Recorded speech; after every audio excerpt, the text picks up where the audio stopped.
Welcome aboard Friday's market wrap-up here at Top Gun Options. My name is Matthew Buckley. My call sign is Wiz.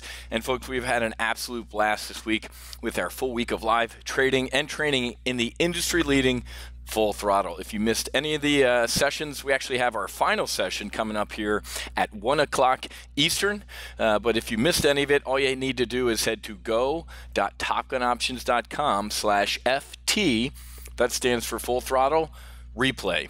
You can watch everything we did from Monday all the way up until the session we're going to do this afternoon at 1 o'clock.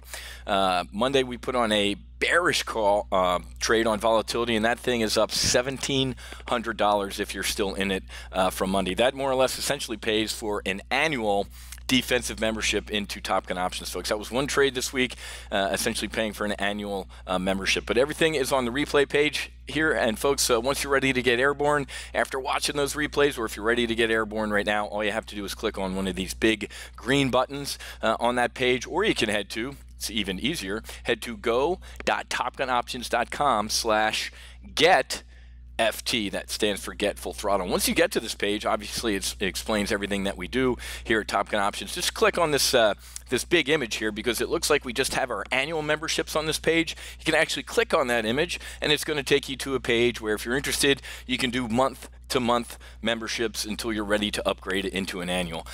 To be honest with you, folks, I prefer you do month-to-month before you upgrade into an annual, but obviously starting off with an annual membership is a better deal. 85 to 90% of the folks that do the monthly membership end up calling us in 2-3 months and saying, hey, you know what, let me upgrade it into that. So looking forward to you guys getting airborne. Real quick on the political front here, the Manafort trial, Paul Manafort, started this week. If this is, I almost feel like it's a Colonel Nathan Jessup moment in A Few Good Men. You know, when he looks at Lieutenant Lionel Caffey and says, please tell me, Lieutenant Caffey, that these two young Marines' lives aren't resting on, you know, what underwear I brought or who I called before I came to Washington. Same type of thing. The judge yesterday started ripping apart these special counsel prosecutors, like, please tell me you're not prosecuting a man because he wears expensive clothes.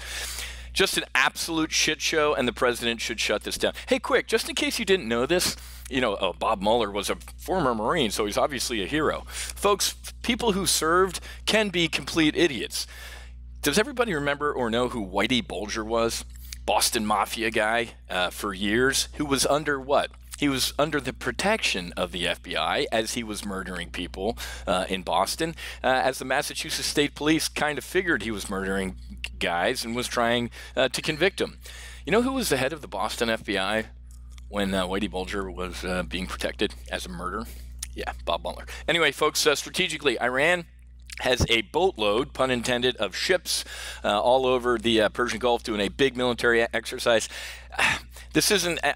I get that it's a headline. They do it every year, just like we do huge military exercises in the Persian Gulf. And actually, you shouldn't call it the Persian Gulf, because that's what Iran calls it. They think that they own it, right? Iran is Persia.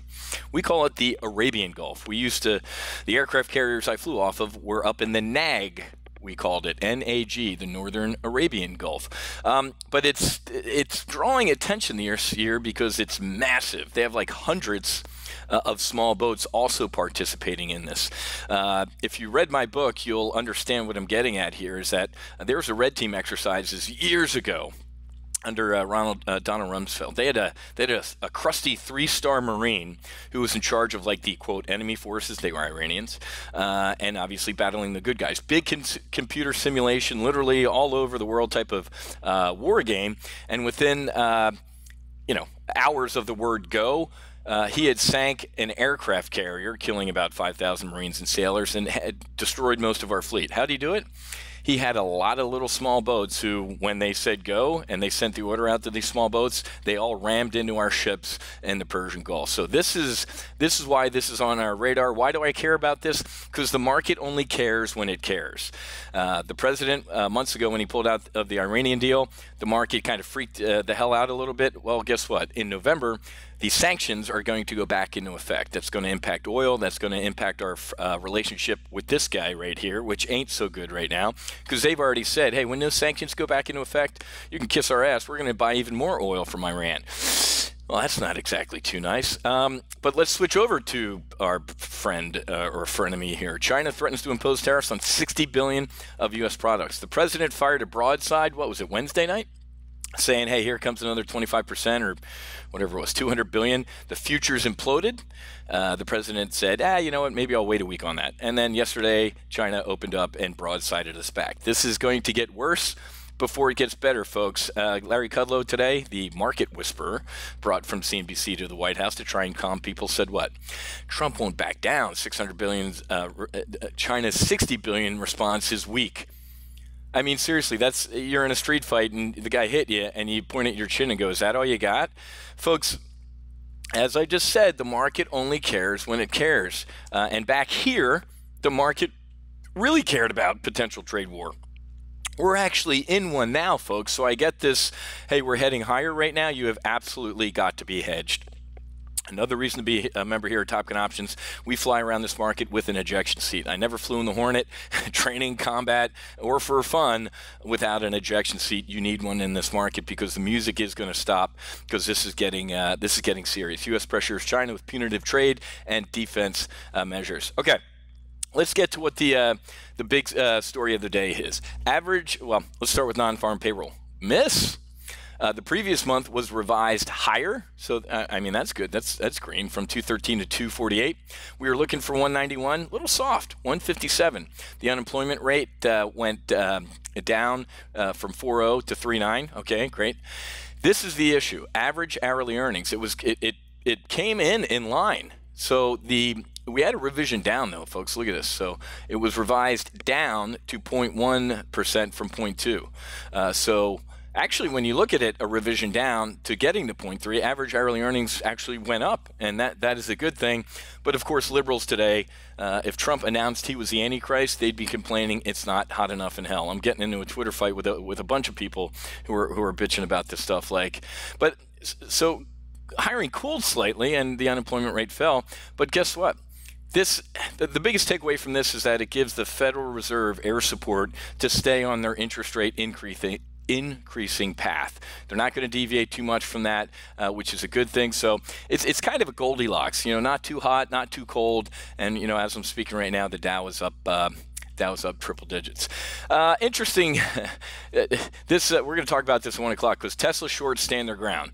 They got kicked in the guts. I can't believe people would be long on a stock that's burning $8 million a day at Tesla's size. The dude's losing a shit pot of money, folks, and that isn't good. Like I said, this is a popcorn trade for now, meaning I ain't doing anything but watching it and enjoying it with my popcorn, but eventually the dust is going to settle on this thing. If it is an auto company, it's a $100 stock on a good day. I agree with JP Morgan that this is a $100 stock out in a couple years, but other than that, it was pretty interesting. Facebook's trying to shrug off its absolute nightmare. Apple was a surprise beat, but I really don't care about Facebook. I don't care about Amazon. I watch them. I laugh at them. I predicted their implosion, but at the end of the day, we're in Amazon, man. Amazon is the Death Star, and it's going to take over the world. So I got to get ready for my 1 o'clock brief.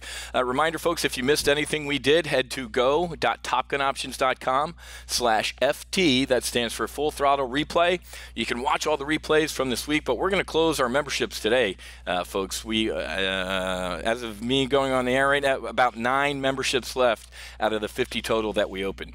We close the doors and we get airborne without you, folks, because we can't have these. This week we've had hundreds and thousands of folks in our live trading room, and it's just physically impossible to give good quality instruction with a zoo or in a zoo. So we keep a nice tight-knit squadron, and it's a blast. So at the end of the day, if you're ready to join, just head to go.topgunoptions.com/getft. And if you're not ready for an annual membership, no worries. We did release monthly memberships on Wednesday afternoon, and they are right here on this page, okay? So have a great rest of your day. I'll see many of you at 1 o'clock. Happy hunting. Make sure you hedge, and God bless. We'll see you.